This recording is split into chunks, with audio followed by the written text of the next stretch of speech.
can't do that? Or, Here we go. Yay. Good. Ladies and gentlemen, I would Good. like to call to Oh, order. God, I'm sorry. Oh, boy. Okay. Oh, my God. March 28, 2016, day after Easter, with all the Easter eggs. Boy, sitting at the right hand, The I Las mean. Vegas Centennial Board. And water. And water.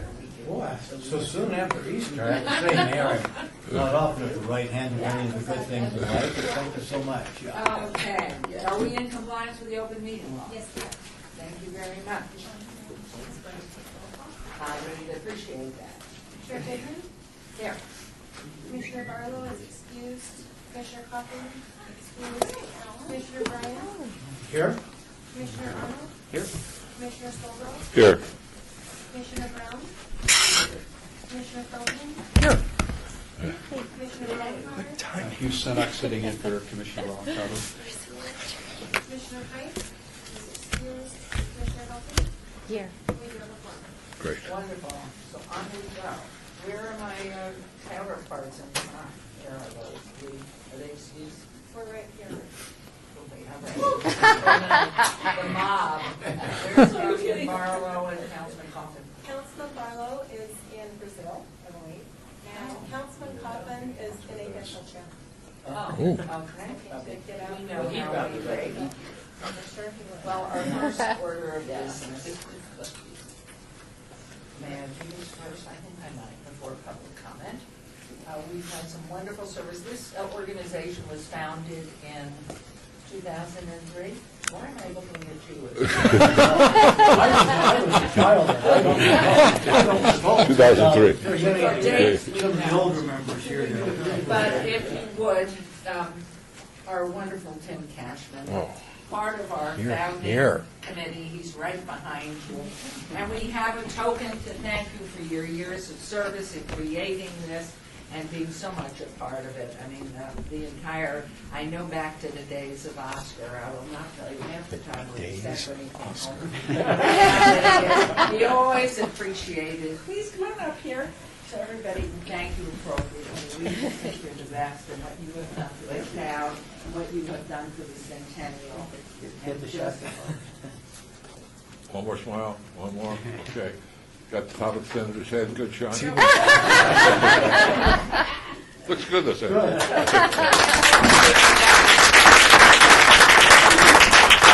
I would like to ask him if he would to stay on in an advisory capacity. You wouldn't have to do anything. As you have ideas for us and anything. You know, it's so important that people who've been here more than 5 or 10 years sit on this committee. The historical value of everything you're doing.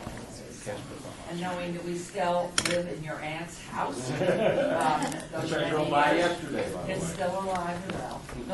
So we just thank you so much. And I know I could always turn to Bob and to our senator to say a few words because they've worked with you through these days. This family has been a member of this community since the memory of man when it was not forgotten.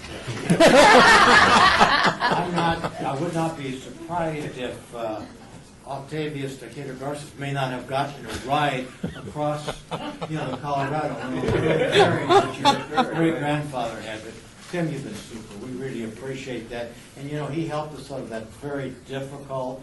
We just couldn't hit the Gordian knot and hit it until he came up with the Cashman Compromise. Remember that? Tim, thanks so much. We really appreciate what you and your family have done. Yeah. The thing that strikes me is that you have always lived the Cashman image, and for me that starts with Senior Jim. One time I had a bunch of folks invest in something for him, and it went bankrupt. But he had shook their hand, and he had paid them all off. So nobody lost, with the exception of Jim. And the only thing he continued to gain was his reputation, and his handshake was worth weight in gold. So Jim, you carried that on immensely. So thank you. We thank you, all of us, and hope you will just Yes, be on Octavius the Decatur. Yes, not Garces. Yes. Yeah. Yes.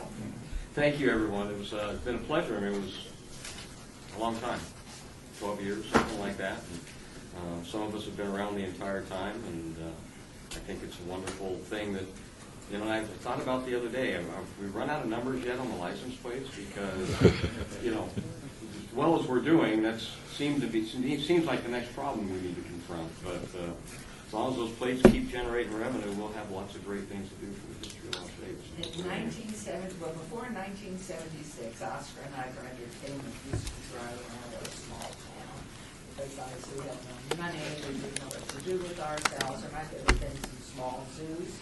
And we always drove by your parents' home and your aunt's home in the Scott J.D. areas. And Oscar would say, one day, well, lo and behold, we see a sale sign up on his aunt's property and toward the house and in the backyard by the lily pond with the koi and the frogs. I think you were 14. Mm-hmm. So I know exactly how old you were. And we've been in there 50 years. So close? Well, you haven't been in 50 years, you've been in 40 years, but you're close. We moved in, you're right, 40 years. I've been married. Let's go for 30. So you're right. You're So right. you just took 10 years off his life.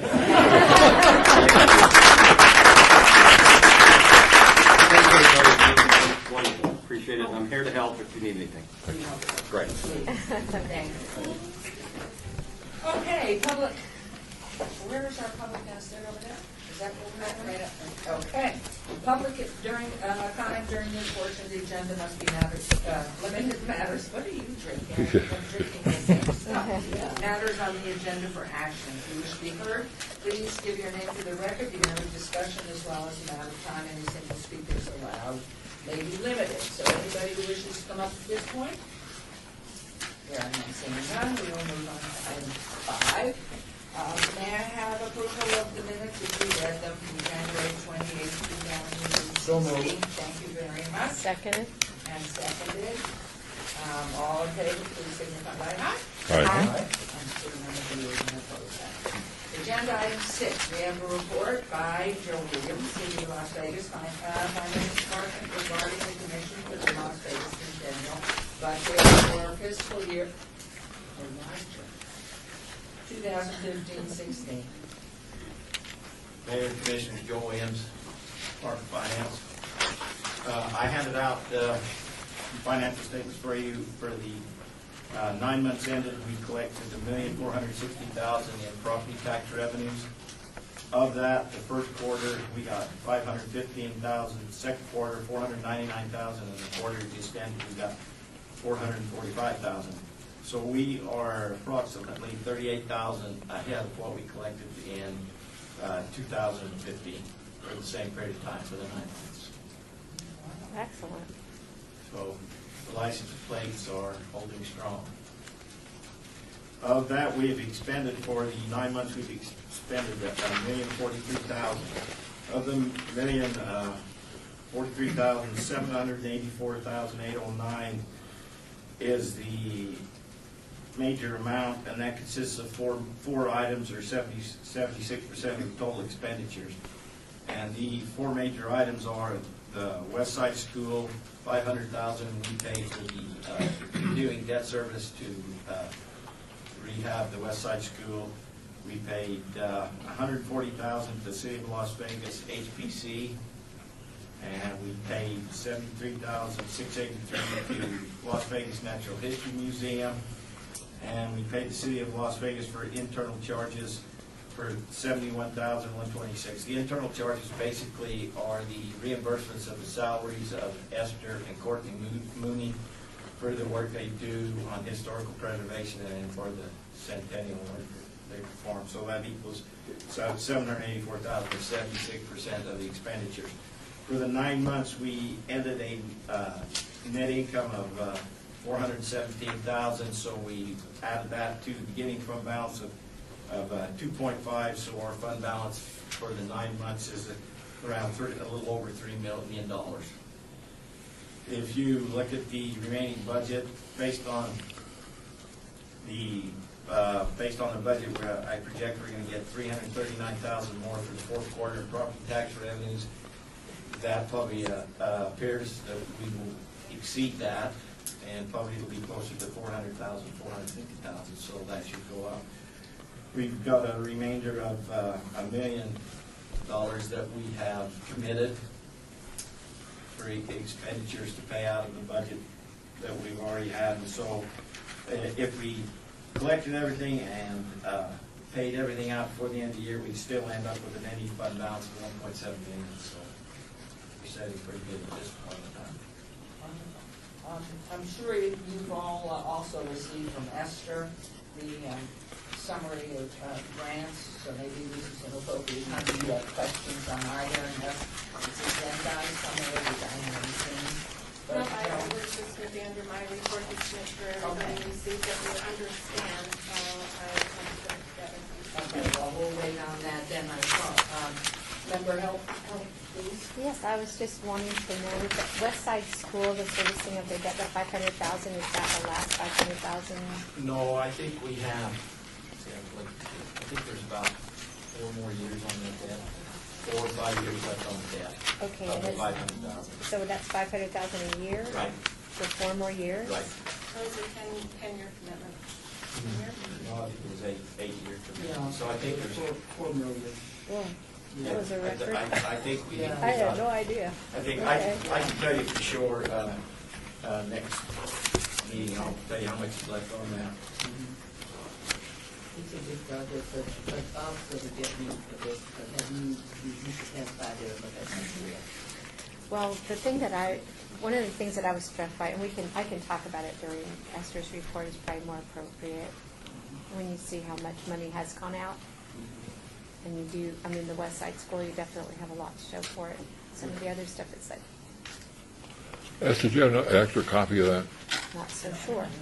This one? She said it. 2 million? I didn't get my, reading, I'll look at it.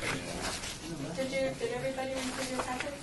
It wasn't in the It's not in packet. a packet, she sent it in an email, Oh, though. no, She no. sent it in an email, but it's not. It was in your packet last time. Can we just quickly roll off a copy of the senator and myself? Close this company.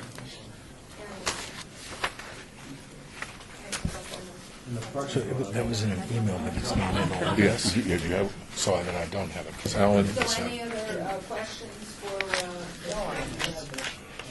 Is the radio station included in the West Side? Yes. I that think that would be one of the first tenants they're gonna have in there will be the radio station that one's completed. They already moved in. I haven't been out there, but I remember I've been paying some bills on the roof. Yeah, that's all that. I'm not, it's not necessarily to rebuild the radio station, but the 1948 building, which is what they moved into, that was completely redone, but this money doesn't go to build the radio station.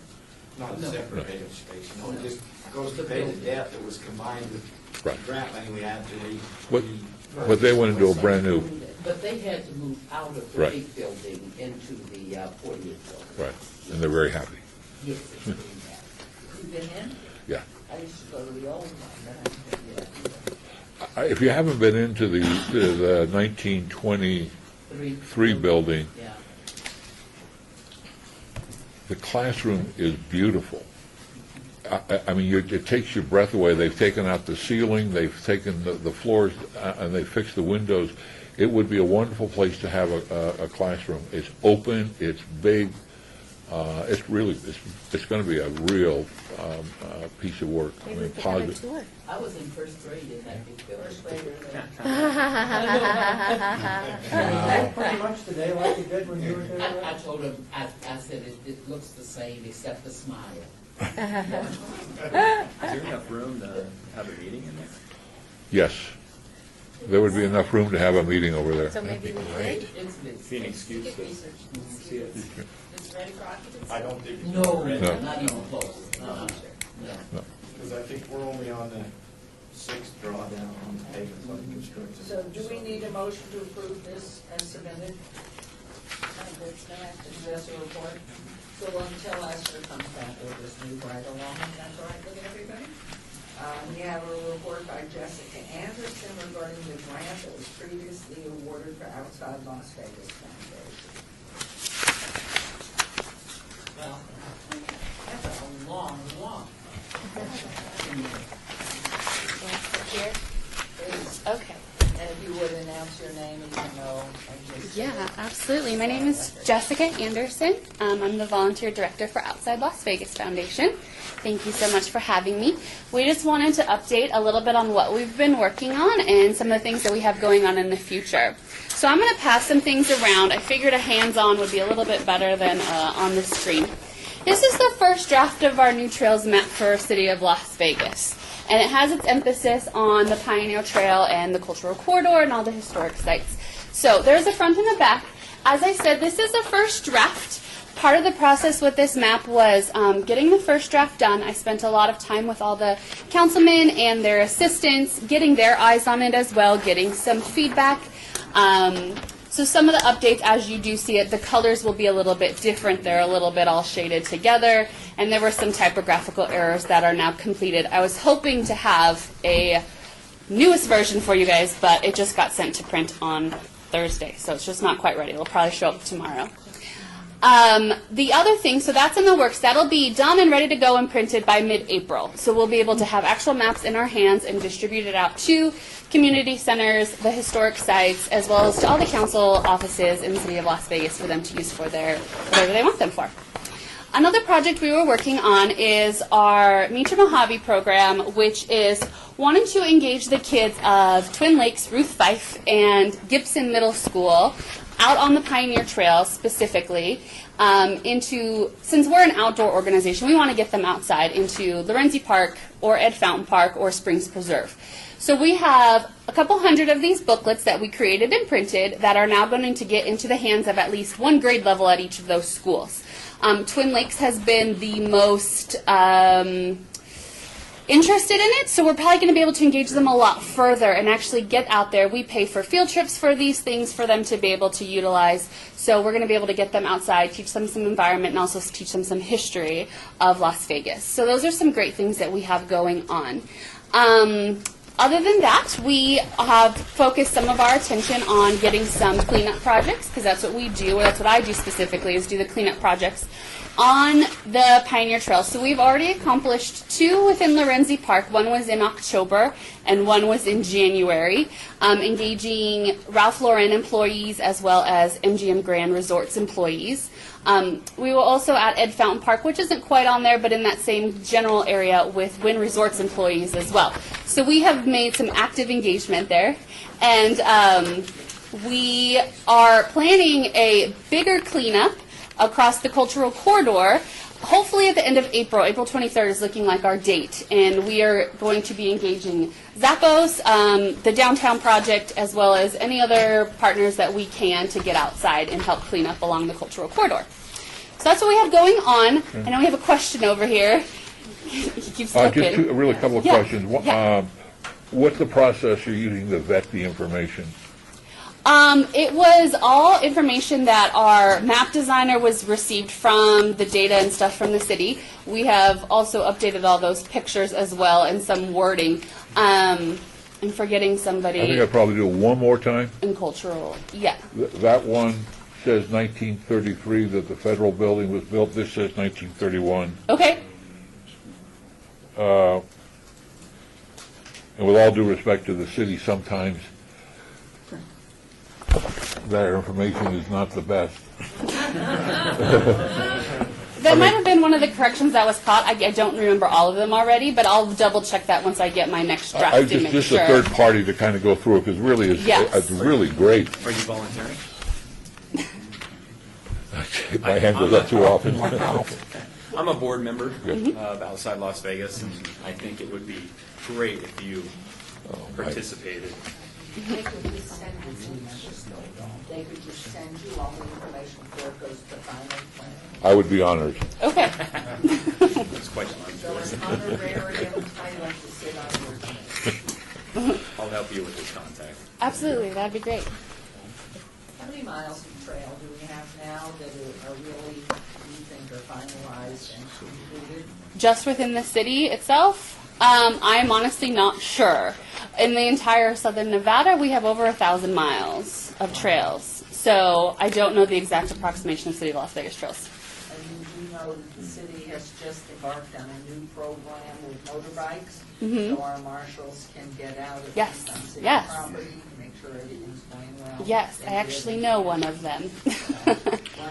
The Yes. city's Historic Preservation Commission is also creating an app that in many ways will be the same as what the places you have on here. Then maybe needs to be some coordination. If you talk to Courtney Moody. Yeah, I know there are a lot of conversations with Courtney on Yes, frequent. that's the name I was different- forgetting. Courtney also read over all of these things Oh, then I as don't. well, and made a bunch of edits. So, Okay. There are a couple of other things that are minor. The Las Vegas High School Senior Squares was not created by one of the original graduating classes. That would have been probably about 1941, 42, don't hold me to that. But I mean, the school itself, in its current location, 1930. So that may be just, and then Okay. John S. Park home, I think it's a little, it says the John S. Park home, let me get that 1 second. Yeah, they just, Describes it as being, okay, his home was located south of Charleston Boulevard. My recollection, it was on Charleston Boulevard, Okay. sitting back near South 7th Street. So it wasn't south of Charleston Boulevard. I could be wrong, but as a kid, I thought that's where he lived, set way back off of Charleston Boulevard. You might just check that out. yeah, absolutely. isn't there a neighborhood in Lois Tarkanian's district that has sort of declared itself historic? Well, we have passed one through Ward 1. I wonder whether that should be listed in addition to the official. I mean, If you contact Ward 1, Councilwoman Tarkanian, just make sure that Absolutely. the pathway Yes. is Yes. Yeah. It is, but it also goes up to Meadows Lane. yes, Right. Right, exactly. that's beautiful. It's really great. Thank you. Nicely done. Thank you. And we have a link on our website, our new website, right, of the city. For Have we the, launched I'll that? check that out. Okay, 'cause it should be on there. That's way back. And you're right, it was about in your seven. Thank you, that all? Jessica. Thank Any you. other Any questions other for questions? Jessica? Okay, Keep up the thank good you. work. thank you. Blow away. Yes, absolutely. Thank you. Okay, we next have a report agenda item 8 by Heidi Swank regarding the grant that was previously awarded for the Beverly Green project. And since you're coming up as number 8, I thought I might pull you up and do 14 at the same time. Okay. So you don't have to get up and go down and get up and go down. So 8 and 14 will take those minutes. All right, so Heidi Swank, Nevada Preservation, and I have here with me Michelle Laramie. She's just starting her 4th week with us. She is our new Director of Education and Advocacy, so she's taking over all of our programming and working with our neighborhood clients. And so she's going to talk a little bit about Beverly Green. So 2 years ago, we came here and we got a grant when we were just only a few months old as a nonprofit to work on historic designation for 2 proposed historic districts within the Beverly Green neighborhood.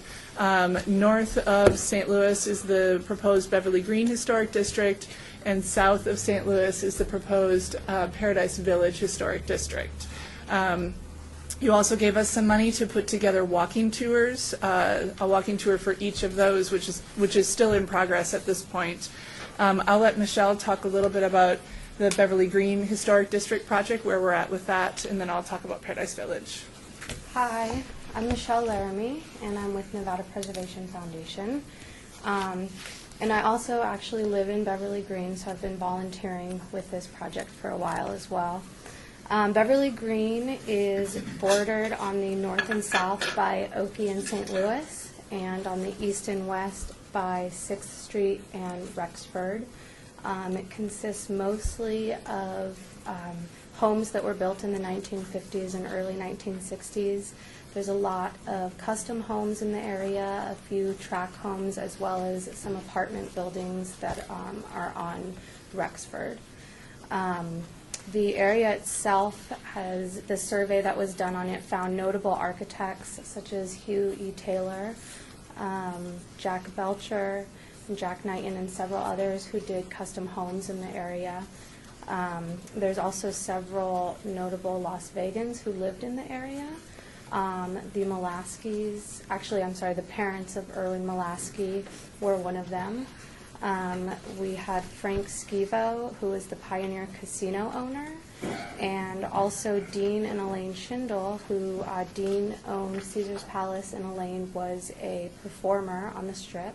And I actually just bought her old hairdryer at her yard sale, and it's fabulous. I'll just throw that in there. Is that for DNA samples? So total, there's about 124 properties in the area. Excuse me, is houses was, their home was in there too, Cal Senior? It may have been. I'm not sure if it has or not. Cal houses that are Mhm. Oh, okay. So, Senior, you might just take a look. We'll take a look at that. So total, there's 124 properties, and in order to basically move on in becoming a historic district, we needed to gather 51% of homeowner support. And we've just passed that milestone. We just got our last letter last week, so we have the 64 letters needed. So we'll be submitting, or going back, we did over the last 2 years also receive 4 letters of opposition from 3 property owners. However, it's well below the, I believe it's 20%. It's well below the 20% threshold, so it should not be a problem in moving the application forward. We're going to be submitting our statement of eligibility to Courtney Mooney in the next coming weeks, and we should have the application going in front of the Las Vegas Historic Preservation Commission very soon. Any questions? Any questions? What are the boundaries again you indicated at the outset? Yeah, so the northern boundary is Oakey Boulevard. Southern is St. Louis Avenue. The west boundary is Rexford, which is just a couple blocks in from Las Vegas Boulevard. Right. And then east is 6th Street.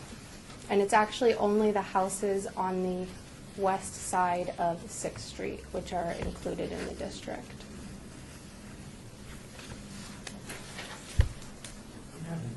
Yeah, that sounds like it's only a block. Yeah. It's 124 houses, so. Yeah, it's I 124 mean, here's Las Vegas houses. Boulevard, 5th Street, then there's Rexford, and then there's 6th Street. Beverly, there's it's Las Vegas Boulevard, and then I believe it's actually Santa Paula, or there's another street that comes Santa in, Paula. Okay. and then Rexford, and then there's quite a few streets in between that run perpendicular between Rexford and Beverly, and then east of Beverly is 6th Street. Okay. It just seems that there's 5th Street and then there's 6th Street. Doesn't seem to be. Fifth place doesn't, yeah, I think you're, I thought Yeah. that. That is, I believe, 5th place is Jonas Park. Or 5th place would be, if it's north of Oakey, then it's Jonas Park. If it's south of Oakey, then it's Southridge. Oh, okay. Yeah. They So- blend together. Yeah, they're pretty. That's where Jerry Mack's home was, and a lot of the others.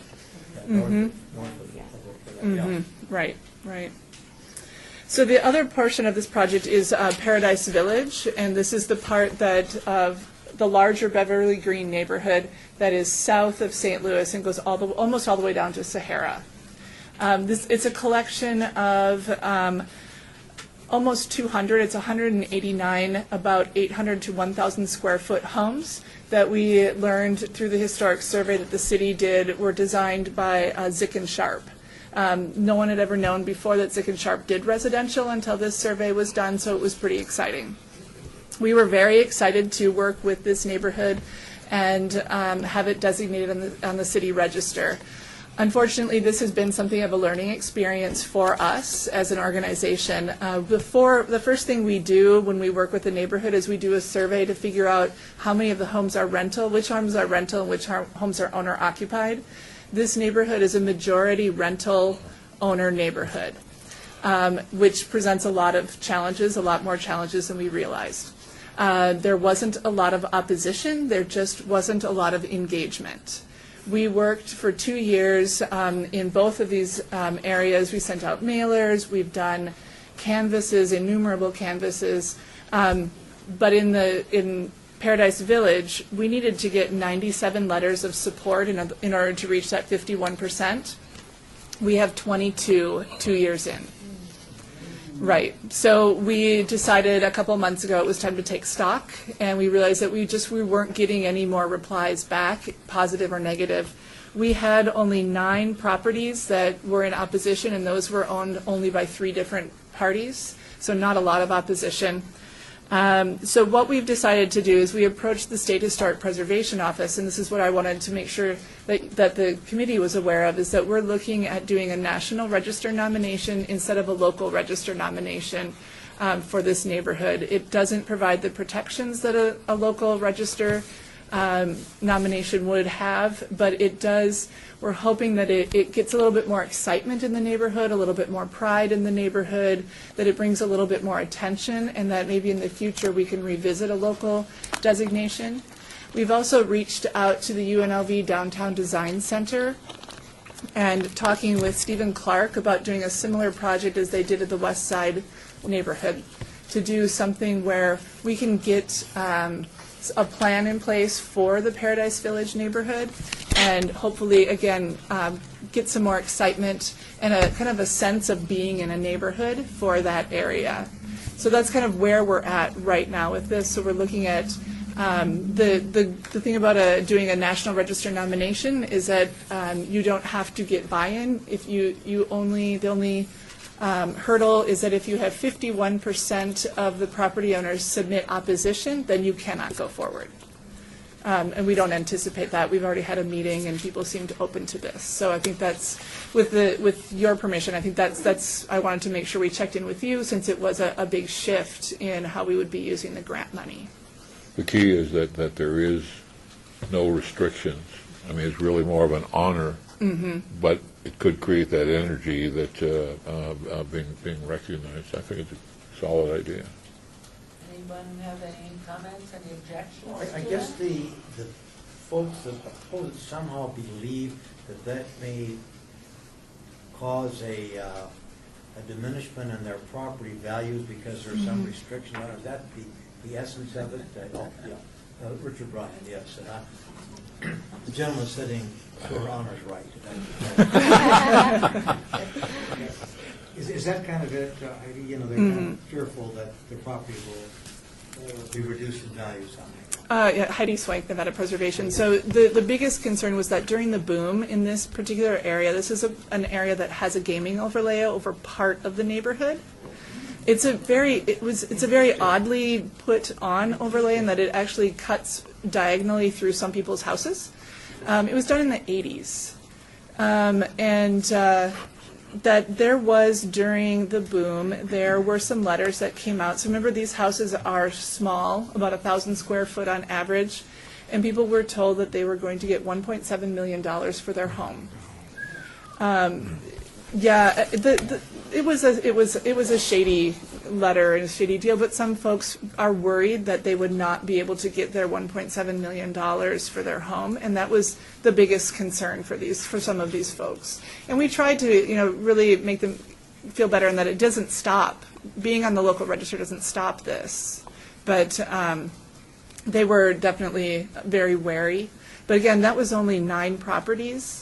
In that, with the city ordinance, we could have up to 36 properties in opposition, and that still wouldn't reach the 20% threshold. So it was only 3 different groups of people who own 9 properties. For the most part, people were very excited. Actually, no. For the most part, people just didn't engage at all. We just couldn't get them to reply. That was the biggest issue. Ms. Wagner, Mary, I'd like to ask 2 things. One, on your next visit to us, whenever that would be, could you bring us a small, 8 by 11 map showing the different Yes. And the other question I have is in that second, most recently you're discussing that neighborhood.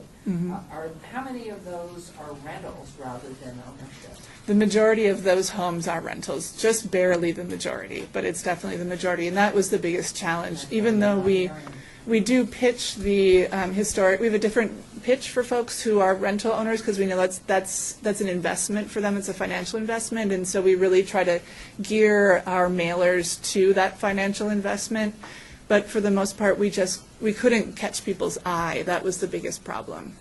So you, if I may continuing, you're going back through our records and property to get to the owners wherever they are. Right. We had Heidi Swank, had a preservation, and we had owners in Alaska, California, Henderson. We had owners in another part of Beverly Green. We have owners in lots of different places, and we sent a lot of mailers to them, trying to get their attention when we're unsuccessful. And I would like to just further about Mayor here and ask Ms. Tomicello, would it be improper for the city of Las Vegas on the formal mayoral letterhead, and I'm not sure that we can do this, write to the owners that there's an invitation by Nevada Preservation to participate in this historical preservation of Las Vegas? Is your project part of the HPC? Has it gone to HPC? No, because we don't have, we haven't gotten to that threshold of 51%. So we did have. I would be more inclined not to do so until perhaps there's more organization, more stability, and it's more accurate. We'll go into the HPC first. That's my question, was to try to engage them, having a formal letter saying that this process is underway, and we're very excited and hopeful they'll be in contact with that preservation to move this whole undertaking forward.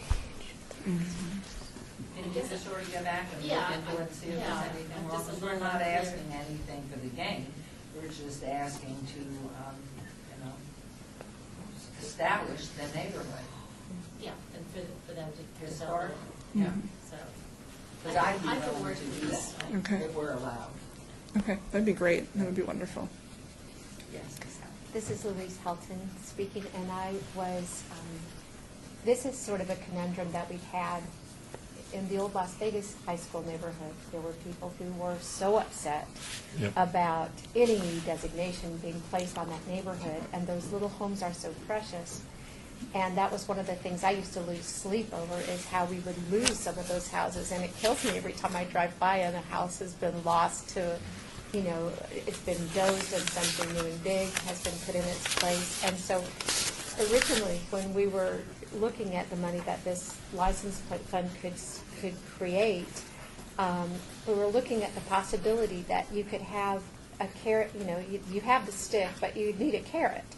And if we could have a fund that would sort of be our carrot fund, that would maybe encourage people to opt into a historic district, because if you do, there's some money set aside to help you with home improvements to keep up, like paint. That's a low-hanging fruit opportunity. Every house down there needs to be painted and maintained. And if you could at least, if your home was in a designated historic area, if we would set aside some money for a fund similar to this for, neighborhood improvements, it might be something that would encourage people to be part of something historic. It would give them something for it, and so everybody wins. It's something that, especially when you look at how much money we have sitting aside and how there's no better way to save these structures than for the owners to want to save them and for there to be something in it for them. So I would just offer that as something that could be part of a strategic plan that we might create for the funds, now that we've seen how much you can create dollar-wise in this length of time. What do we want to do the next 10 years? And, to make some strategic decisions and have some budget set aside and say, this would be important, this would be worth it. Excellent idea. Bob Solo for the record. Well, and that key is that our, as we see in our statute, is historic preservation within the city of Las Vegas is our goal. Two quick questions. What's the status of the neighborhood? Is it stable? It's stable. I'd say it does have some challenges. My husband and I own a rental house in that neighborhood, and there are some challenges there. I think that I'm hopeful. I feel like, and I think I agree with Ms. Helton that a good coat of paint could do amazing things in that neighborhood, and that's one thing that. Also, that there's a lot of folks who can't necessarily afford to put in irrigation for trees, and that's something that we're talking to the Downtown Design Center, that if we go ahead with coming up with a neighborhood kind of design plan, the roads are really wide in that part of the neighborhood, and we could maybe widen the sidewalks a bit and put trees in there so that there would be, the things that would make it more appealing, given that these are small houses, they are rather low-income neighborhoods, and that it would, if folks can't afford to put in the irrigation themselves, or they can't afford that coat of paint, that if there was a way that we could get that that part of the project going, I think there would be a way to bring more pride into that area. We do see, like across the street from our rental house, some folks have come back. It was the gentleman's mother's house, the house he grew up in, and he came back and fixed it up, and it's their vacation home. And so we do see that there are some folks houses that have been maintained all along, and some that are coming back, but not as quickly as, say, in the north part of Beverly Green, mainly because the houses are much smaller. Second question was, is there anything, how did that game, I mean, it struck me as odd that was it the city commission? The city council that passed that gaming overlay? No, that's the state. That was the state, Yeah. and they cut it. How did? Is that the state legislature? Yes. I was not. Not the gaming commission, the state legislature. The state, it's in the NRS, yeah, and it actually it cuts through people's homes because it is within so many feet of the strip. And so it mirrors the strip, right? Okay. But it only goes up as far as St. Louis, and then it goes away. It's just that little bit between Sahara and St. Louis. Can you put that on the map when you bring that back? Yes. Mhm. It's great there. I just, in order to bring closure to this, I love Member Helton's idea, and I think we should expand it, and I don't know what way you do it to bring it forward, maybe whether it's just to this body or it has to go to council to include the historic west side, that we do something that talks about infrastructure, widening sidewalks, and planting in historic neighborhoods, planting these trees, doing that irrigation, but according to a formula, if you qualify, also the paint job on your house.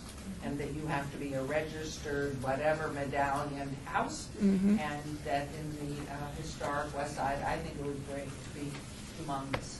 And so it's a question of how do you go about it, then to talking to Dave Walker. Right? No, it's Jerry Walker. It's Dave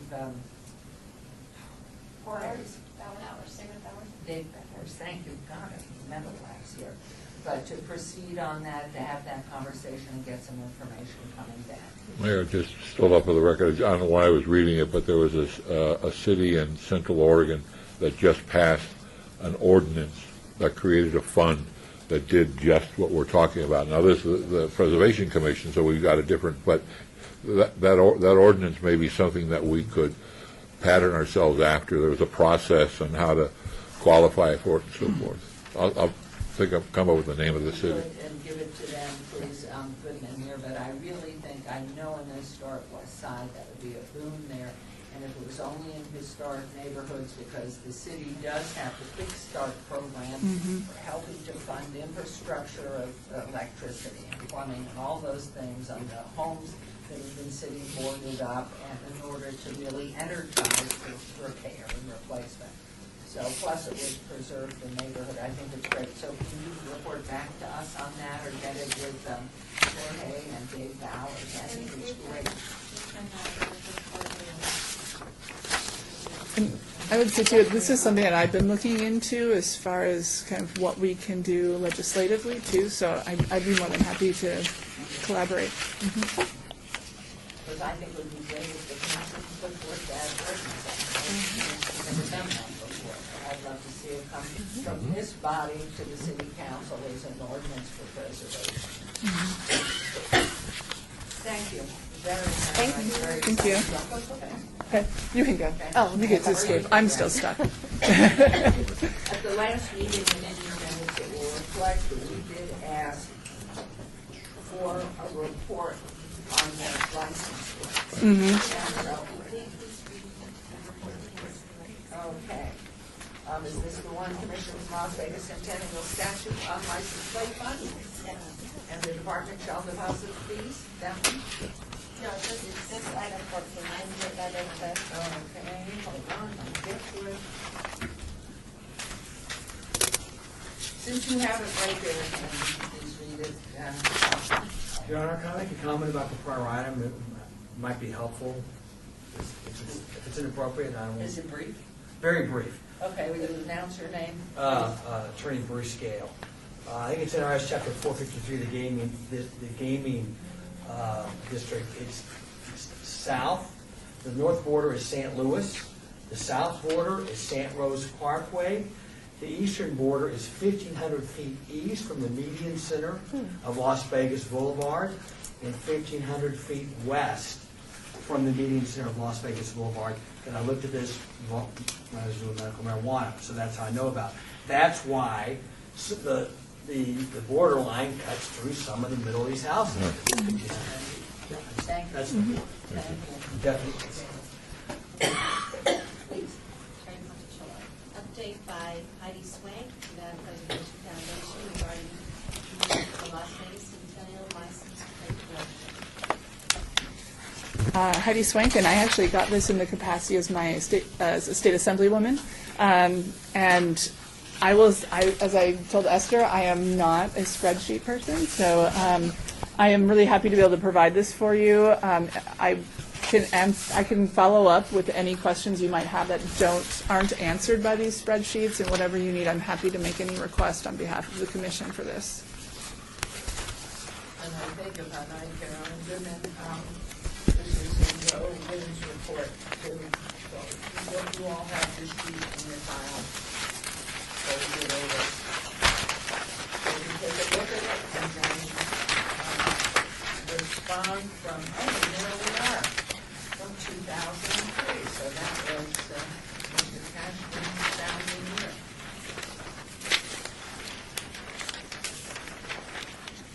So total income has been $14,545,182.44. Quite impressive. So did you get a piece of it, Ms. Hampton? Did you get anything for your concept here? A nickel a plate. I just wanted it to happen. Look what you walked there.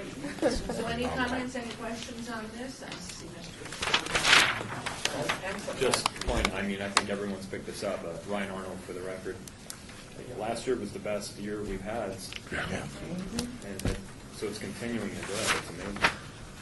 Yeah, what's interesting, that's right, Lee.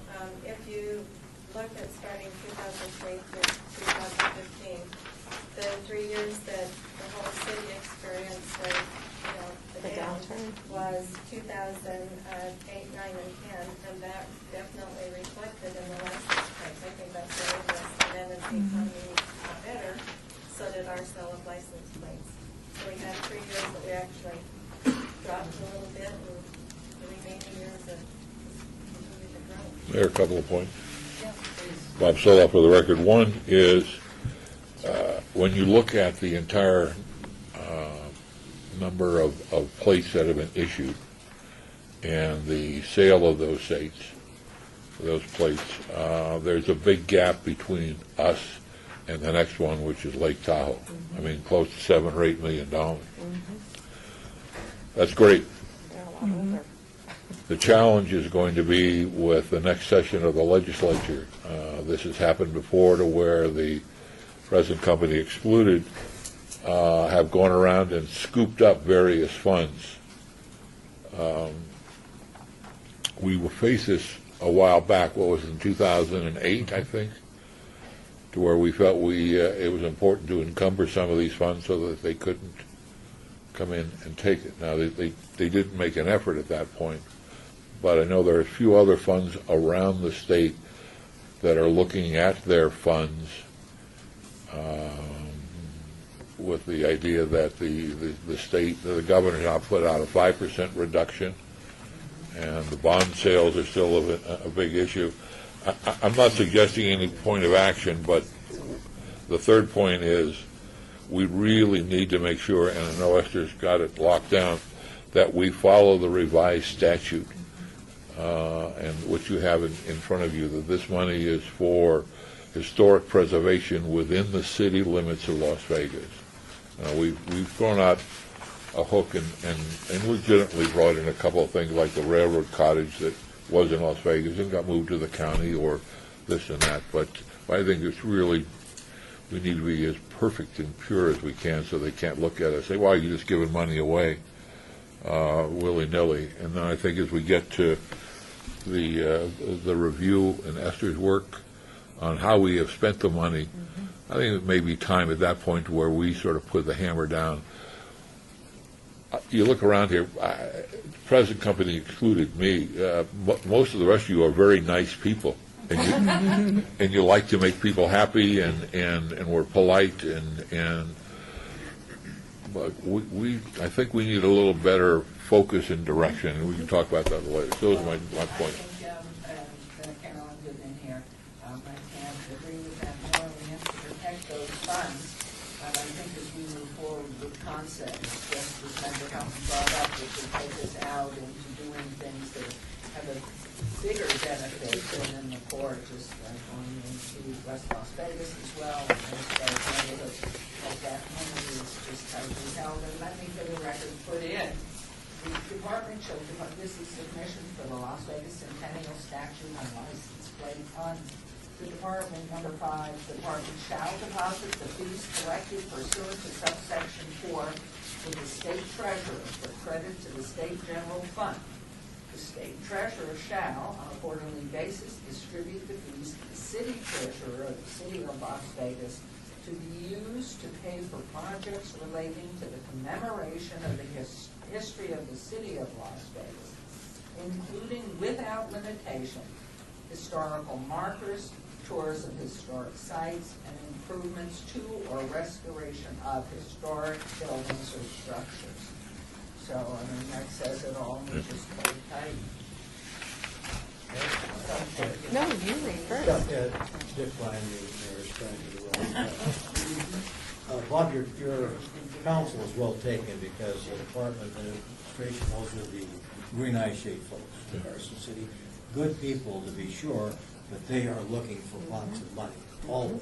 So I guess my question to you, Joe, I know it's probably through this arcane accounting and financing, which I don't understand today, roughly, what would be the unencumbered balance? That is, if today the legislature was looking at us and saying, wait a minute, they've got X number of dollars, what would the unencumbered balance be today, and what would you project that the current expenditure level would be at the end of our fiscal year? Just ballpark, that doesn't have to be a audited number. Right now, we have a fund balance as of 9/30 of $3 million. What's it again? $3 million. So that's unencumbered. No, that's the actual fund balance as of. Yeah, but mine is the unencumbered. Now, and we have $1 million that we've encumbered. Okay, so that means under the old math, $2 million that's Right, unencumbered? so, and then we set up a reserve, we wanted to maintain a $500,000 reserve, so that would mean we'd have $1.7 million. But if they wanted to be aggressive, they could take, Right. remember Brian again, if they want to be aggressive, they could take $2 million. Yeah. That's real money. That's real. And I think Except if I might add to that, Carolyn Goodman, we have plans, and they should find out what our plans are. This is going to be a very expensive project to take on these two projects of the painting and the infrastructure and the plants and the roads.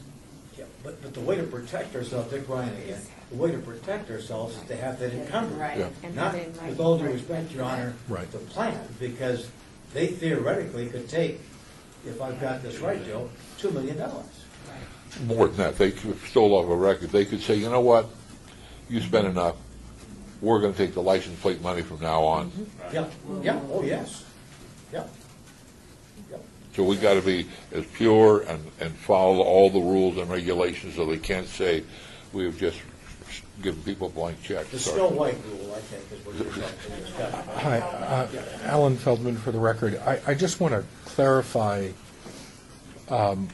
this notion of what's encumbered and what isn't, because there's money due the construction of the West Side School in the future that I would consider encumbered. Now, if I'm not. We'd have to add that in, and I don't exactly know how much that is. Joe Williams Finance, I don't know exactly right now how many years we got left. I think might be 4 years. So if you added that in, you brought that in, it'd probably take this $2 million down to nothing.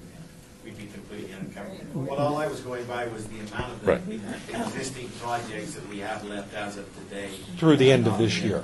Right, that have Okay. not been spent. So, again, The only Member Feldman. outstanding one, like you said, is the Fifth Street School debt payment. So I think for the record, Yeah. it would be helpful to have an understanding of what the future obligations are, so that we're not leaving anyone, not suggesting anyone here, but anyone with the impression that there is $2 million to be found, because there isn't. We have commitments for that money. I appreciate there is also future revenue, but it strikes me that the $500,000 in fund balance reserve is considerably too small, with the understanding that we have long-term commitments that we've made. So and I'm the last person in the world to be doing finance stuff, but I just want to make certain that we don't leave anyone with the impression that there's a lot of money out there to be found. Well, except, hold on, there's logic there. I mean, if whatever we've encumbered should be our reserve, almost, I mean. Correct. Wonderful. Member Hill? This is Louise Helton for the record. I can tell you, I've just been through this very similar situation with another board I serve on. Back in the 80s, when I first moved here, actually, we brought in a bill that I'd been ancillarily involved in passing in Colorado, brought it here, and we got it passed. It's a displaced homemaker fund that has added $20 to the divorce filing fee, and that money accumulates. There's a board that oversees the distribution of it through grants to help people go back to work after the death or divorce of a spouse. It's been going on for years and years. It generates, hundreds of thousands of dollars a year. The legislature this last session had been going through every one of the boards and commissions of the state, and they had looked at what every board and commission was doing, and they took our board, which I serve on, and they wanted to know every single thing about it. As they wanted to see, certainly our bylaws, our members, our attendance. They wanted to know what our strategic plan. We needed to have a strategic plan. They wanted to see our website. They wanted to see, they had some specific metrics that they considered important in order to prove that you were really viable, that you were really doing your job thoughtfully with these dollars. And so just having been through that process and knowing how they were looking and how they did shut down a number of different boards, our board made it through. We were very responsive when we knew that they were doing this. And I think it's just incumbent upon us now to do something proactively so that if that shift of focus ever does come down to our level, that we are, we're doing everything as well as we possibly can to demonstrate our stewardship of, what's turned out to be considerable dollars. Who knew? I would add 3 years ago, Carolyn Goodman, we petitioned the legislature for tax credits to create the film industry. We were given a pilot 4-year program of $80 million. Last year, the entirety of that amount was taken to put into Tesla. Wow. Right. There you go. Without any notification to us who sat on that committee. So it is making sure that we have notification of how this committee and its funds are protected. Yeah, Esther, I think for the record, I think I reported this last time, we go through the audit process or reporting or whatever you want to call it every year with Parks and City. They did dig a little deeper this year. They asked for a little more in-depth information than we've had to provide to them before. But my communication back and forth with them is we are one of the ones that do what we're supposed to be doing. They were looking at some other places that weren't generating and didn't have boards and didn't have the processes in place that they had said they were going to start eliminating some of them. But we got a gold star for our reporting process. But that's not to say that they're also, looking to see how much money we've got out there. I think it's hard for us to, because our grant, the way we do our funding cycle, which is ongoing all the time, we don't have you have to apply once a year and nothing else, because anybody can submit all the time. We never know from month to month what grant applications we're going to get in. We may have an application next month for $1 million. This month we're so fluid with our process here, so I don't know, maybe that's something we look at, maybe we button up our grant application process and times, and maybe we only accept grants mostly. I don't know, that's something that we can look at, but. Your Honor, yeah. I understand that. I don't think it's a question of whether we're doing what's right and adhering to the letter and the spirit of the law. It is a pool of money, attracts great attention. And it's not always, as the mayor has just suggested, with notice, due process, offering to be heard. It seems to me, and Joe, this is way, I've got my head way over my skis on this one, but it's the way in which it's presented. In other words, as Alan, as I understand, is telling me, we have this obligation out there that by any reasonable standard would be encumbered.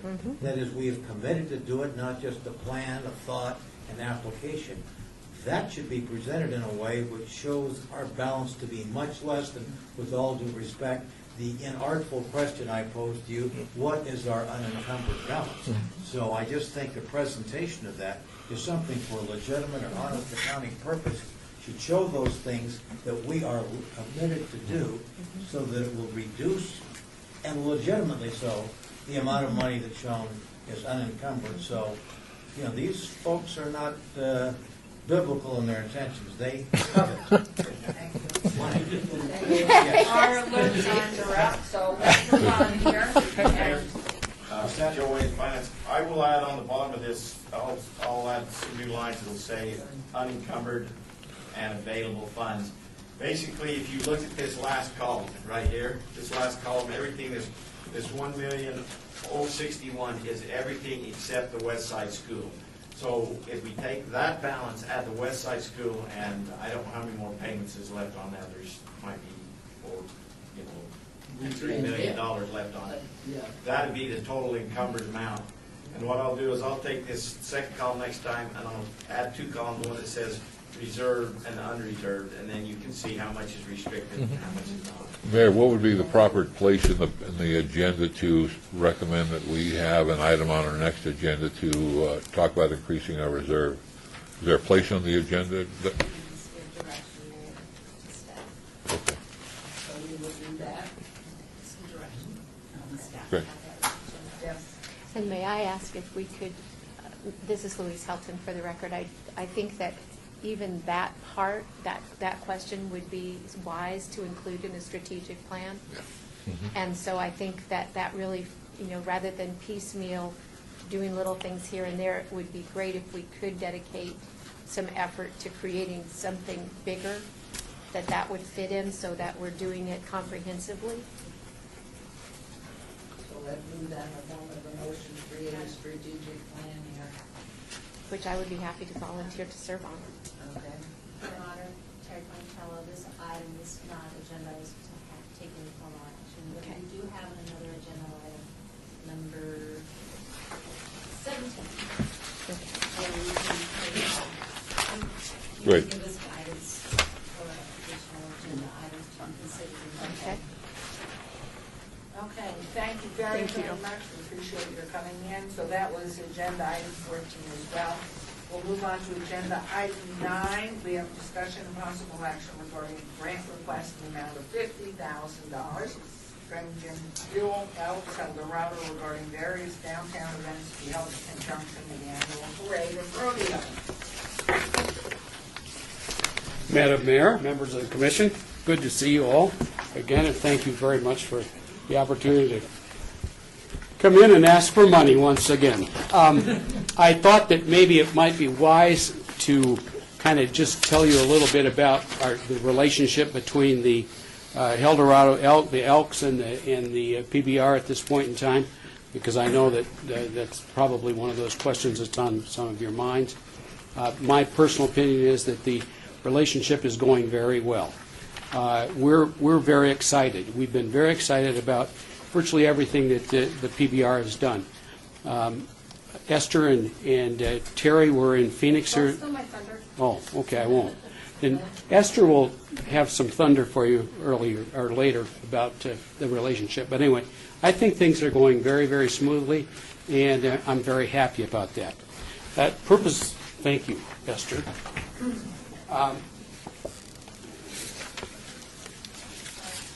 My purpose for being here today is to ask for money for $50,000. We talked about this in our earlier meetings. It will provide financial support for the non-rodeo activities associated with 2016 El Dorado Days. Those items are a golf tournament, our Whiskerino contest, a rodeo contest, an art show and auction, and a new activity, which is really the reason for the additional dollars, is a downtown pub crawl and street dance.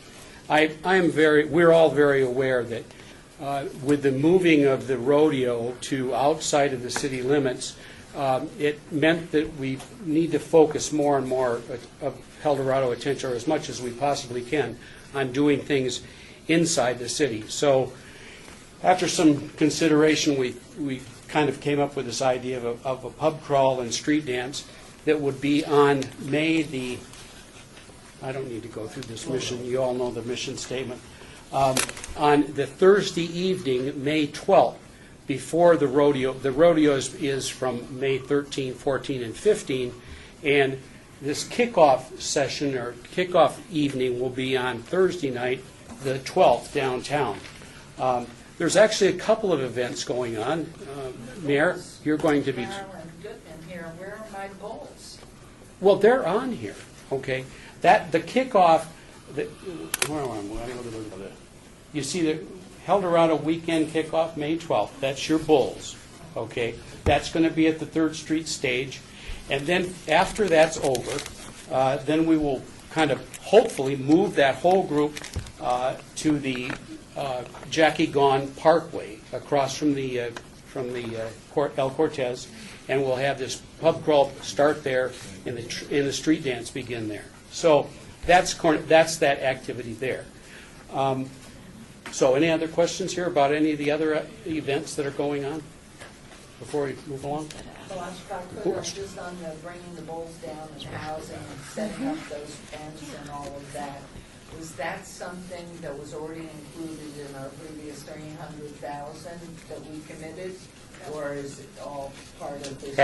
Having the bull, I'm not really. They committed to it, but They committed to it. The $300,000 is just for the production of the rodeo, to do the El Dorado But rodeo. they in fact did say they would have the bulls. And they are bringing the bulls. And they've assured me that they will definitely be there, Right. which is going to be kind of an interesting situation. Okay, I wanted you to know, you've all received all this information in your packet earlier, but I wanted you to just know that the approach that we've taken, and we've taken the same approach to getting sponsors, other sponsors, beyond the Centennial Commission. And so this is just kind of a layout of what those programs are for our sponsorship programs. Whoops. So again, I believe that you have a copy of the budget in your packet. We are looking for a revenue projection of about $165,500.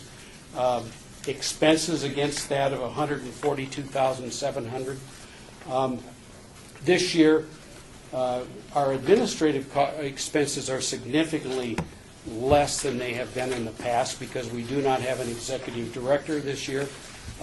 That's all being handled by volunteers. And so I just wanted to kind of end with this critical financial differences.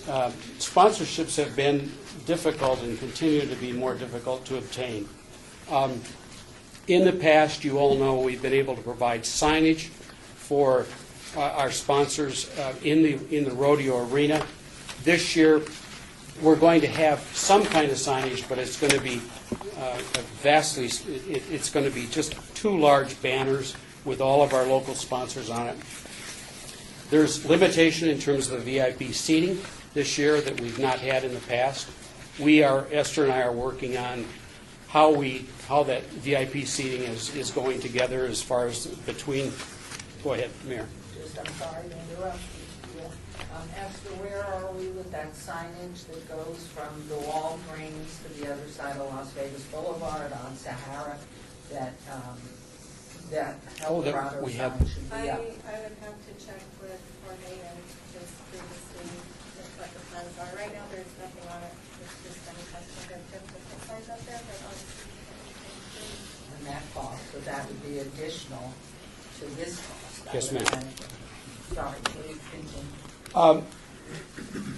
Back to the VIP seating limitation issue. In the past, we've always been able to give our sponsors virtually unlimited seating because it obviously was our arena. We are restricted in terms of VIP seating, and we are restricted to some degree in terms of the general admission seating as well. We have no trade-outs this year. Obviously, the trade-outs that we had fundamentally went to the rodeo, and so that's an issue in terms of sponsorships. The out-of-city location has been a problem for some of our sponsors. Some of our old-time sponsors, they're Las Vegas residents, and they were supportive of Eldorado when it was in the city. And these are just things that I've heard. People have backed their money down a bit because of that. It's not totally run anymore. And I've heard that quite a bit from a variety of our local sponsors because we're just running some of it and the PBR is running other parts. I'm not really crying about this. I'm just kind of sharing with you some of the issues that we've had in terms of generating sponsorship dollars. The new event is going to cost us additional money because we're going to have to provide the sound system, we're going to have to provide generators, we're going to have to provide a stage and all of that kind of thing for the street dance. And unfortunately, we don't have a real idea of what the attendance for the pub crawl is going to be. And then I guess the last item is Miss Eldorado Rodeo has always been a big part of the rodeo, and we're trying to expand that. We've got a lot more young ladies that have applied, and we're trying to make a bigger deal about the Eldorado Queen once again. So that's kind of the factors that I'm kind of talking about in terms of why I am asking for as much money as I am. So, any questions? Any questions, comments? I've got one on the math, and I may have a second. I thought you said that your projected revenue is $162,000? Totally, yes. And the cost here that I'm looking at, you're projecting at $142,000. So under the old math, you'd come out 20,000 and some odd cents ahead. Yes. Why are we coming up with a 50,000? The request. Instead of 30. You follow me? I understand. Maybe I'm confused, but your revenue you're projecting is $162,000. Your costs are $142,000. That's roughly $20,000 profit. Why do you need the $50,000 from us? 22.8. Jim Buell again for the record. You've asked in years past that we take some money and put it aside for future years, and basically that's what we're trying to do, is so that we don't have to keep coming back to this commission year after year for money. And Dick, just again, not to be, but wouldn't we have a better idea of how much you might need from us for that future reserve after the event is held? I mean, you may generate a lot more than 162,000. I think all of us would help that. That's my only question. I don't mean to take up everybody's time there. Member Stoll, please.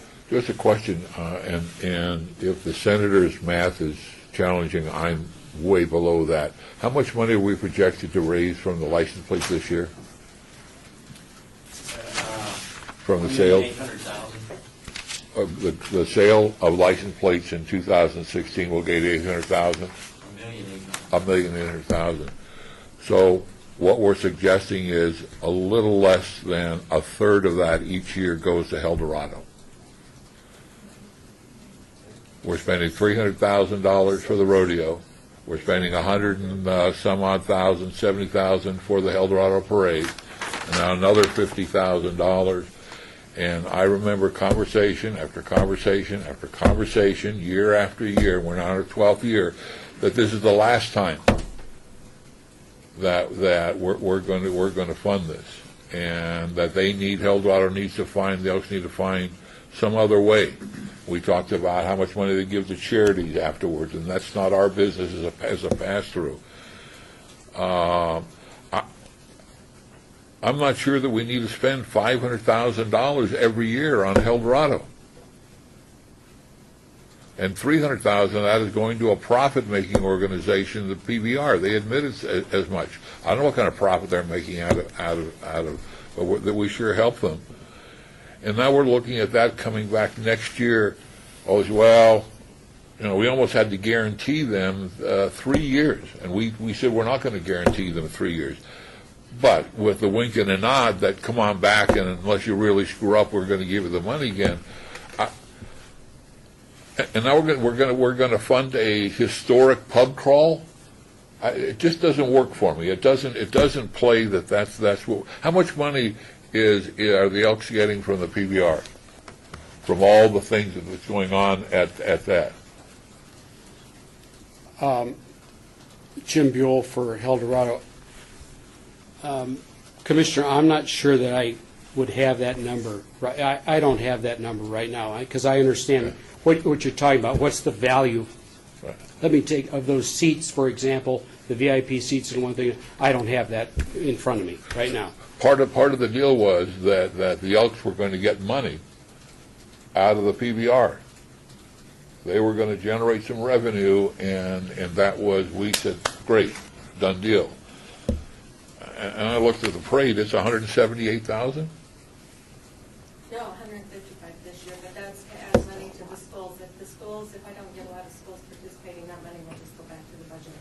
I think the parade's exciting. The parade is a real community event. The El Dorado Rodeo, unless you got some bucks and you're really interested in it, that's going to be for a select few and likely a lot of tourists. I know that's our economy. I'm having to have a hard time voting for this. Member Allen, please. This is Louise Helping for the record. I too have a problem with it, and to me it seems like you should be having this conversation with the Fremont Street Experience folks, because it is absolutely their mission to promote things that will bring more people downtown exactly like this, and they have access to all of those things without using any of our grant money. That doesn't seem appropriate for the bulk of that expense. Jim Buell again for El Dorado. Esther and I met with the Fremont Street Experience marketing directors, was it a week ago, Esther, I believe, a week ago tomorrow. And unfortunately, as has been our experience over all these years, the interest on the part of the Fremont Street Experience marketing directors has been not very good, quite frankly. We've had very, very few dollars that we've got in sponsorship over the last several years. Very few. Ryan Arnold for the record. Jim, I think you're great, and you've done a lot of wonderful things for the organization over the years. I'm challenged here as well. I originally wasn't even going to be in favor of the $300,000 for the rodeo. But after talking to you and all of those discussions, I came around and figured I'll give it a shot. to consider another chunk of change, and, going to Commissioner Sodal's comments, I thought we were trying to wean your, efforts off of us contributing anymore. So for that reason, I'm a bit challenged with it. I really would love to see you guys succeed, but I think at some point we need to kind of sever some of these financial ties. As far as Fremont Street Experience, I represent them, and I can tell you that their budgets are extremely tight, and they've got other big focuses, so I doubt it's a reflection on you guys. Them not participating financially, but I know that they're challenged with it. Member Brown, I too agree with the other commissioners that I think at the very least, we need to go ahead, you need to go forward with your project. And if it looks like you're gonna make money, at least move forward and come back to us after the fact and not obligate us for more funds. Okay. Any other comments? Esther Rankin, for the record. When we started having these conversations, I kind of went back through some of our past board meeting minutes to see what kind of the history of Colorado since we brought the rodeo back in 2009. And one comment that I found in a meeting minute, I was going to say maybe in 2011 or 2011, was that Colorado was our only historic event that we have. It is our historic event. So when we're looking at encumbering funds, if we want to make sure that we're encumbering for a right purpose, to me, Colorado is one of them. And I know that I get off on my little passion because now I have Colorado. But that's why. It is our historic event. It's the only event that the city of Las Vegas can hang our hat on and say it's historic. Back in the meeting minutes I read, it gave direction to keep $300,000, a minimum of $300,000 in an escrow account, if that's what it's called, so that we always have funds to save Colorado. So I know that it was a little challenging to tie into the TBR, but we also agreed that was the only thing that was going to save Colorado until we, the city, can find a location and a home for Eldorado to bring it back down. At least this saved Colorado and kept it going. So I just want you to consider that too. This is the only historic event when we're looking at our budget and things to encumber. Eldorado is one that we should, in my personal opinion, should always be looking at because it's our only historic event. Thank you, Hannah Brown. Hannah Brown, I think the problem is we're spending so much money on the rodeo that it's stepping on Eldorado. I don't think anybody in this room would be opposed to Eldorado at $170,000 if we weren't spending thousands and thousands of dollars for the rodeo. I mean, I think Eldorado, the rodeo is stepping on Eldorado. I sold off for the record. That's my point. We look at Eldorado as only the rodeo. It's not. Eldorado was a community celebration. It was a community celebration, and in the first year there wasn't even a rodeo. It was parades and a carnival and a community event. The rodeo came afterwards, and to say we're not going to have a rodeo doesn't mean the end of Eldorado. I mean, we've got all the things, these things, although I'm not sure the pub thing is, although actually back in 35 they probably were crawling around a few pubs. But there's lots of other things to the Eldorado, and our focus of the community event is our wonderful parade. And so if the rodeo goes away, Eldorado doesn't go away. Esther's exactly right. It is our celebration of the city of Las Vegas. It's not the celebration of the Elks. It's the celebration of the city of Las Vegas. The Elks were a key part of that and have been and really moved that. But this is a celebration of our community. I mean, it's May 15th or May 13th or 12th, or I mean, that's right where the community, the auction was held back in 05. So that's all I've got to say. I would like to add, listening to all of with you, and I agree with you, except I do listen to Esther there and the joy of having something in the heart of our city. While this rodeo has moved away from the heart of the city's a critical year, and anything that we can do, but then again, I hear the good senator that you're gonna make a profit in your own estimation of 20,000.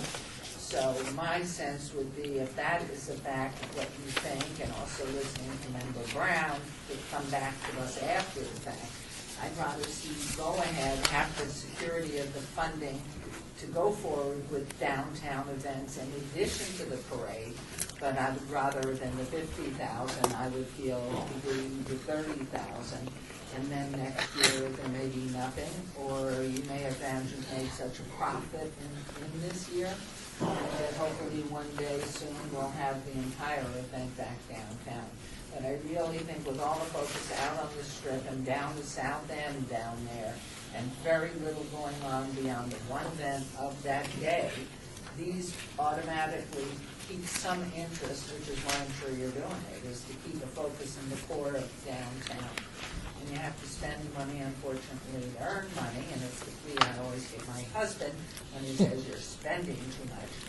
You know, the glory comes afterwards. So while I respectfully hear you all and don't feel a great support for these extra dollars, but listening to my partner over on my right, I would, and it may die, I'd like to move that we extend $30,000 to the downtown events and see where it comes, and then if it fails, somebody else will say nothing. So that's my motion.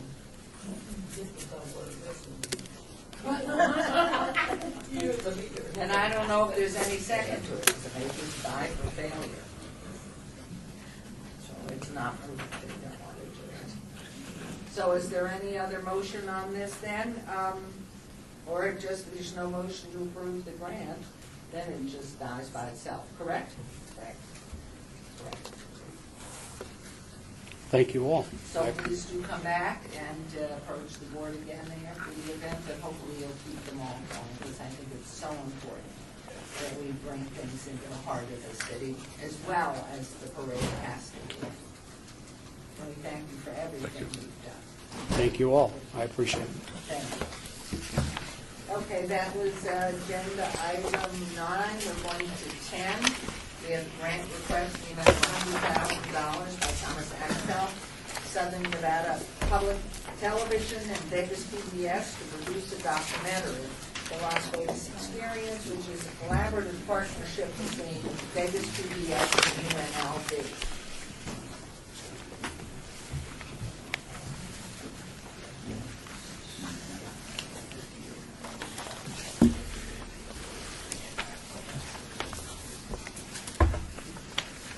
Anticipating your questions, we have a cast of thousands. So. And Kip, I think you're starting. Please. Yes. Hello, Kip Wartenberger for the record, Vegas PBS grant writer. I might as well introduce everybody as well. To my right, we have Clay T. White, oral history director at UNLV Libraries. Kareem Hatcher, our manager of production at Vegas PBS, and Tom Axtell, our general manager at Vegas PBS. I'd like to start by thanking you very much for being able to present and submit an application. And I wanted to specifically thank Esther for all her help and guidance and support through the entire application process. It's very, very much appreciated. Our project, African Americans Las Vegas Experience, continues a very strong collaborative partnership between Vegas PBS and UNLV Libraries to promote, preserve, and interpret our Las Vegas history. This specific project, we're going to document our city's rich African American history through several forms of media. First and foremost, we were proposing to produce a 60-minute documentary that will broadcast on Vegas PBS and reach our broader Vegas PBS viewership.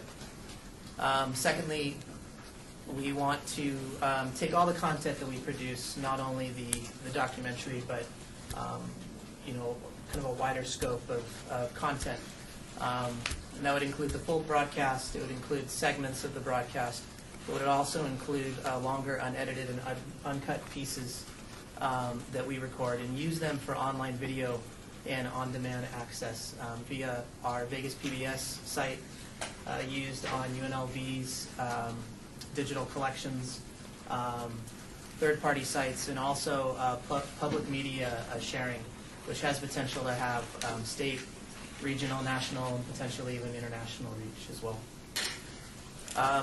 Third and finally, we'd like to collaborate with CCSD and break the documentary down into teachable segments and work with CCSD educators to develop a state content correlated curriculum guide that would be available online, free, and used in district classrooms, charter schools, homeschools, after-school programs as well. Thank you. Because all of these digital products, because these are all digital products, they will, of course, exist and can be accessed by all Las Vegas residents into perpetuity. Our anticipated project reach for this project, we anticipate reaching 85,000 viewers via our television broadcasts, 15,000 online visitors per year via the online video on-demand content that I mentioned, and 70,000 students per year via the digital curriculum piece as well. I'd like to introduce Tom Axtell, our general manager, to shed some light on our collaborative history with UNLV and how this project aligns with more of our strategic priorities. Well, we had an individual who approached us several years ago with a draft proposal for an African American history documentary. One of the things we did was to say, we took the script and we had UNLV take a look at it, and they said, well, it's part of the story, but it isn't really as well-rounded as it ought to be. It's a person's perspective.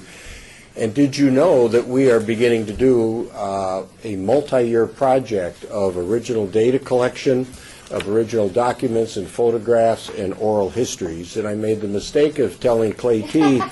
that if they were collecting oral histories, that we would like to produce them in high-definition television so that we would have a use for them on a future television program. And so for quite a few years, she has said, I've got some folks and I would like to bring them into your studio or go to a church and interview people and collect the stories of the people who made history. And so we now have quite a few hours of Clay T. and others interviewing the people who were here during this amazing period immediately after the Second World War and leading up to about 1975, I think, is the target when we really passed the hurdles of open housing and some of the other issues. So we've been doing this for some time for them. We have taken some of that material and created some products. We've had the African American Community Conversations, and then we produced a documentary that aired last year, School Desegregation in Southern Nevada. That has followed this same concept we have of taking a long-form programming, correlating it to the Nevada history curriculum, and then having maybe 5-minute clips from that then a teacher can use and say, all right, we want to talk about this period in history, and here's some material in a video form. And then UNLV has quite an extensive online digital library, so students can look not only at pre-produced materials, but can go in and look at the original digital collections that they have on the literal digital shelves. Phase 2 is we hope this will be the documentary that you will assist us with. We have some local funds already, but we think this will then put us over the top to be able to produce the curriculum. This fits into the way our new strategic plan. I've been here 22 years, and we just entered our 4th strategic plan. We believe we have, in terms of local production, there are 3 topic areas that we want to focus on. One is arts and culture, the second is education, and the last is sense of place. We actually think that Las Vegas is a community that doesn't have a sense of place. We have a sense of growth, but we don't have a sense of place. Maybe Richard does. There's no date he doesn't remember, but... I have my burner clock for what?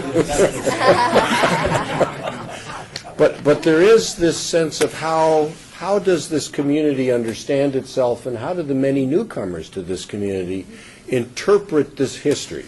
If you look at, in addition to school desegregation, we did a very successful documentary with UNLV Women's Research Institute for the sesquicentennial and for the centennial of suffrage in the state, called Makers, Women in Nevada History, and we have a DVD example for you. It's not in HD, but I think it'll play on your, the CD will play. We've also recently done the test on the Nevada Test Center. We did one on the Neon Museum. The latter two we've been able to arrange for national syndication. So we're offering them to PBS stations. They can pick it up without a fee, and they'll use it to fill holes in their schedule. We've also started a new series, a weekly series called Outdoor Nevada, which is covering the whole state and trying to make people aware of some of the outdoor activities we have. So this fits in to what we're doing. Kareem is our production director. Because UNLV has done so much basic work, we think we can bring this program together using the architecture and the skeleton that Clay T. and the university have put together to have this done according to that broadcast timeline. And so to kind of give you a sense of how this collaboration has worked and so on, we really want to make sure that you understand we look at this as a partnership. We think what we bring to the table is the ability to produce and distribute. That's our skill set, but we are not content experts. The content experts are actually at UNLV. And so by partnering with them, we can take the material off their library shelves and tell a story using their material, inspire people to go back to their original archives and pursue their own research. So Clay T., if you could talk a little about your program and how we're going to hopefully work together. So in about 2 sentences, at UNLV, we have collected the primary source documents, photographs, all kinds of oral interviews, and documents. We have documents from various organizations, and we're also continuing to collect those. Some of these monies, we really want to use some of these monies, you have a budget there, so you see how some of it is being used. But we're going to have a research assistant, so that everything that goes into this documentary is checked and double-checked. Every year will be correct, so that Bob Stoddall will not have any questions. It is going to be accurate information. So that's how we are going to use the additional monies that we are seeking. UNLV Libraries support this effort 100%. We have been behind this effort from the very, very beginning. So that's our proposal. If you have any questions, we'd be glad to answer them. I'm sure we do, and thank you, Carolyn, for getting in here. Knowing how sensitive we are to making sure that everything's accurate and comprehensive and really reflective of the greatness of where we've come from and where we're headed. I was just looking over budget and outreach and documentation, and it's written in the smallest font. But I'm wondering, have you been in touch with Ann Parenti who gave over $28,000 to Stan Armstrong for 2 endeavors, documentaries, Women's Diversity, and Dr. Sarah and Freddie Knight, who continues, that effort's being continued. And just wondering if you've seen the works of these individuals and if you're incorporating some of it, because that certainly would save a great deal of funding, because you may be duplicating and interviewing the same people and creating similar issues. We are indeed. We've actually aired 2 of Dr. Armstrong's documentaries on Channel 10 already. And he has another one that we are working with him on that we hope to air. So we have a relationship with him in particular, and the library has he works, of course, now at UNLV. So I don't think there'll be a lot of duplication. Thank you. Member Stoddall? Well, kind of, that was a little bit of my concern, but as I read over the goals of the program, I'm concerned that well, who's going to have the final editorial say on what the documentary is all about? I mean, I guess the buck always stops with you, but I mean, will the university? We're going to work with the university. If they say it's wrong, we're not going to put it on. But at the end, legally, you're right. We have the legal responsibility for it. And we have a community advisory board that worked with the project all along. Those advisors will work with this, as well as we want to, there are some other people as well that we will work with to make sure that this is comprehensive, that we will look at the Western U.S. in a different way.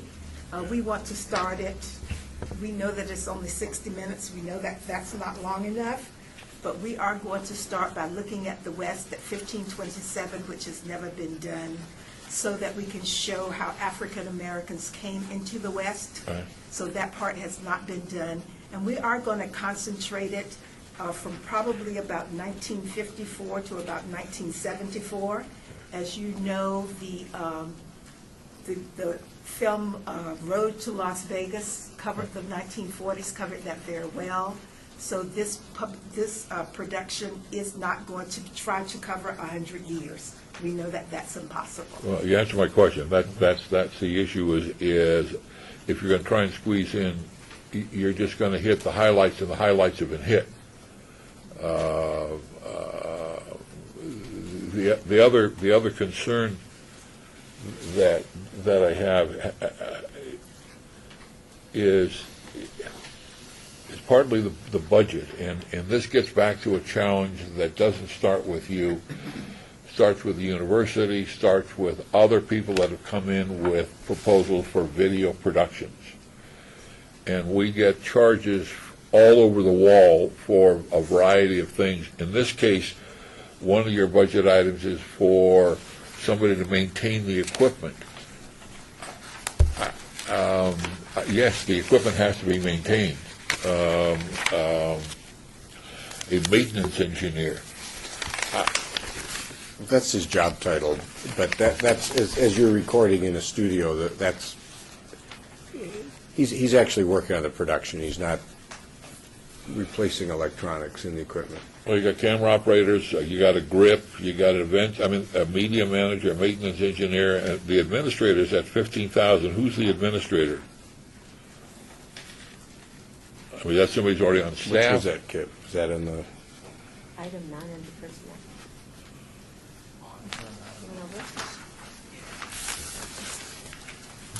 I'm sure it's a proration of the salary of one or more persons. Somebody's on staff, and for a period of time, they're going to donate all their energies, or this portion of their energy, to this project.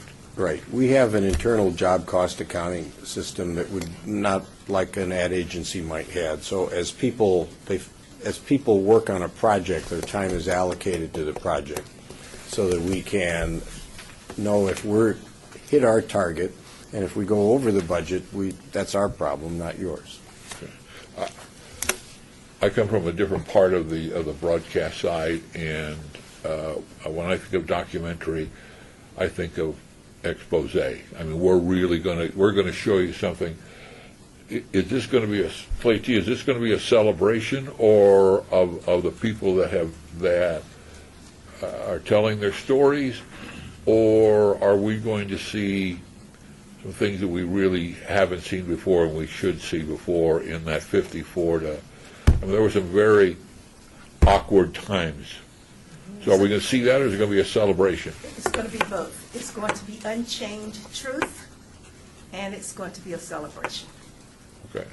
So one of the interviews she did was with 4 African-American women who were the first dancers in, was it Jubilee? So the first black line of dancers in Jubilee. Okay. And we're looking at the beginning of the Las Vegas branch of the National, lawyers? American Bar Association. Bar Association. So So yes, there's celebration, we're looking at those kinds of things. We've never looked at the Bar Association in Las Vegas before.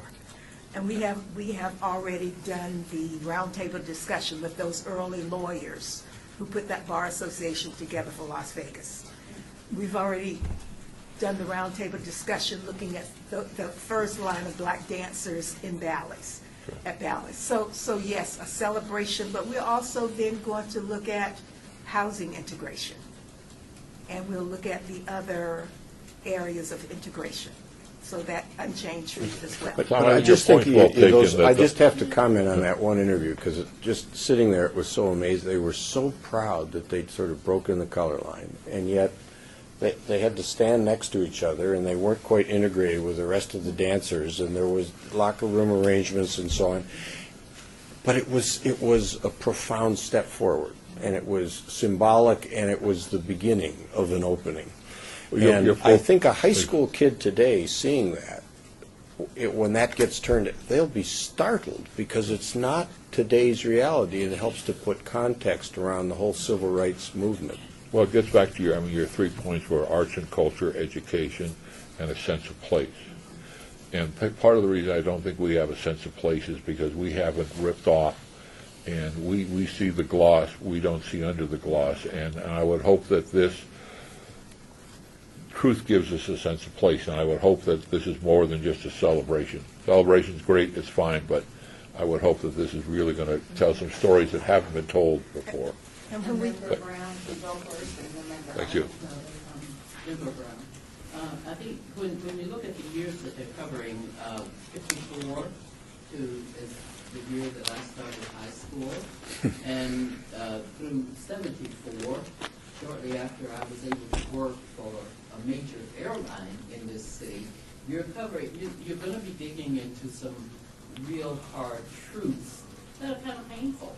And when I say they're kind of painful, it's, you imagine a little girl walking from the 8th grade on the west side into an all-white environment in an integrated school in 54, then, it's like, am I going to be accepted? And I guess I kept that big smile on my face, so that worked. But then when you get to 68, when I started working for Western Airlines, it took some insults, unwarranted, because, fortunately I was able to learn that industry in a flash, because, God gives you some ability. And then even through, I can't remember the exact years now, say when I went into supervision, they had never had a test for anyone that filled out an application to be a supervisor, because we had a union, and all you needed was the most seniority and a pretty good work record. Well, hell, I was a top producer, so that's a pretty good work record. But to prevent me from becoming a supervisor, they created a test for me to take. So, of course, I passed that damn test. But then 4 or 5 years later, when I moved to the airport, which is probably in this time frame, I filled out an application for a supervisor's position, and the assistant manager came to me and said, let me explain something to you. You displaced one of these guys, and I was in a white male environment. You better damn well be able to do his job. Well, I had a 10-year-old kid, so I wasn't going to risk losing my job, so I pulled my application. I've never been that mad at myself before, because I thought, I allowed him to intimidate me. But I was concerned about losing my job, and I'm a single parent. And a couple months later, they posted another position, and I put in a bid again, and they created another test for me to take.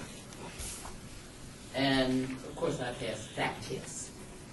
But you can believe that everybody that filled out an application for a promotion after that took that damn test. So, and, a lot of it is painful, to relive. And then, I went, and it goes on. Yes. Well, excuse me if I'm nice, but it's getting late for us, and I'm sorry. But remember, And I'll keep my comments brief, just Louise Hudson for the records. I'm really excited about this project, mostly because of having Helen as being a partner in it. I mean, for you all to be the partner, Tom, is just really remarkable. I mean, we did a quality project, I felt, during the Centennial when we created and worked with the school district to develop the Las Vegas history book for students. And to me, you create something, you automatically have it disseminated into the schools with activity books where you've worked with the school district to do everything with the core content and everything, with the school district coming up with the student activities that will help utilize the curriculum. So it's not just, here you go, here's a movie. And that's what I see as the difference between your project and most all the other projects of this kind that we funded, because you create something, but it just goes out into the ether and you hope for the best. But by integrating with the school district, number one, you've got the 5th largest school district in the nation now that's going to have be your audience, and then you also have meaningful ways to interact with them. And that's the only thing that I saw that I would have loved to have seen more of in here, is some means of student activity that would be part of this, so that it's not just, well, now you've seen this. No, let's go a little deeper and let's apply it. Hi, Alan Feldman for the record. 2 questions, quick comment. I just want to make certain I'm reading this correctly. You're asking for half of the budget. You've got half of it covered in other forms, so you've got that. PBS distribution, you made a reference to it, something that's made available to other PBS stations. Are there other choices in that? Is there some other form of seeing to it that this might be aired someplace else? Well, it's going to be online, so we'll make it available online, and UNLV will have access. So someone goes to UNLV, that's one way to get to it. You go to our website, that's one way. If we had other partners, if NAACP or somebody else said we'd like to put that on our website, we would probably give them rights to be able to do that. We've done that with other productions that we've done, assuming we have the legal rights based on the original documents that are used. Then PBS Learning Media will be able to take a look at it, and we hope to give them the digital learning objects. So, as Clay T says, this concept of civil rights in the West can become part of a broader curriculum available to all stations. Then there's sort of 3 tiers of distribution within non-commercial broadcasting. There's PBS. If they pick it, then it becomes part of the schedule, and most stations carry it. My guess is something on this issue just in Las Vegas won't get on PBS, but you never know. Right. Then there's something called American Public Television. That is where people acquire products, and then National Educational Television. So we would go through each of the distribution channels to see which one made the most sense. Okay, and then thank you for that again, Alan Feldman. The last thing is just a comment, and that is it actually reflects what my colleagues have said, but a little bit differently. Continue to press on the school district, continue to do whatever you can, understanding that the politics of education are very difficult. I appreciate that. But I also want to encourage you to reach out to the business community. I'll volunteer right now to have MGM Resorts involved in this in some way. We have 64,000 men and women who work in this community. A sad reality is the majority don't know about this history. And so to the extent that we can become a partner to help educate them, and I don't have the ability to put the Chamber of Commerce into this in their leadership program, but it ought to be. Yes. And I just think that that's critically important because we have such a new community. And that relates to what Bob was referring to about this sense of place. The relative immaturity of the experience in Las Vegas. There are a whole lot of people who know about those years because they may have lived through them in Los Angeles or Chicago or wherever, but they don't know about them here. And what us transplants tend to do is because the Las Vegas News Bureau does such a great job of creating these beautiful images of those years, we assume it was really great here. And we really don't know. And they do. Yes. So I think getting to those truths is a critical part of understanding who we are and how we got here. But don't forget all of us. I'm only here 26 years, so I'm a newbie. But obviously, tens of thousands of others who were here well less than a decade. So if I may pull this together, thank you very much. Is there So moved. set for- Second. Thank you. Okay, that was a double second. It was moved by Member Stovall with a second harmoniously by Member Bryan. All those in favor signify by aye. Aye. Anybody opposed? One last final thought, Tom, the one documentary that Clay T. mentioned about the 40s, I know it was produced in '83. It was a standout in '83. It was really a breakthrough, focusing on that one topic. I don't know if there's some way to replay that. You got to put it in context. It may look dated, but the information's not dated. And there's a whole bunch of folks that have never seen it, even though it's available to rent, check out at the library. But if you were to maybe bookend it with something, I don't know. Thank you all. Good luck. Hope you'll keep in touch with us. One last comment. Haven't been part of this group long. I can't vote, so. Fine. But of the few reports of the application, I think this one's really one of the best I see. Very thorough, very professional. A schedule, a detail, a budget. We don't see this too often, so I think that brought me around to say I would vote for this. So if I could have, I would have. Thank you. And I have a better picture. So you don't want us to have total editorial control? Okay, so much for editorial control. Las Vegas High School. Oh, my You were a Wildcat. See, Senator Bryan and I sing the whole Absolutely, we're all from Las Vegas, and very proud to be. Could be the city's I would think so. Yeah. We need to Yeah. write Yes, something. yes. Yeah, I think we're not supposed to be Don't all. they? Yes. Okay, we're hurrying along. We have to do everything in 15 minutes. Therefore, I am striking number 11. It has been stricken. Okay. We are now, and I'm going to go out of order here. Oh, it has to have a motion to strike. I so moved. Second. There's a motion and a second, and all in favor? Aye. Aye.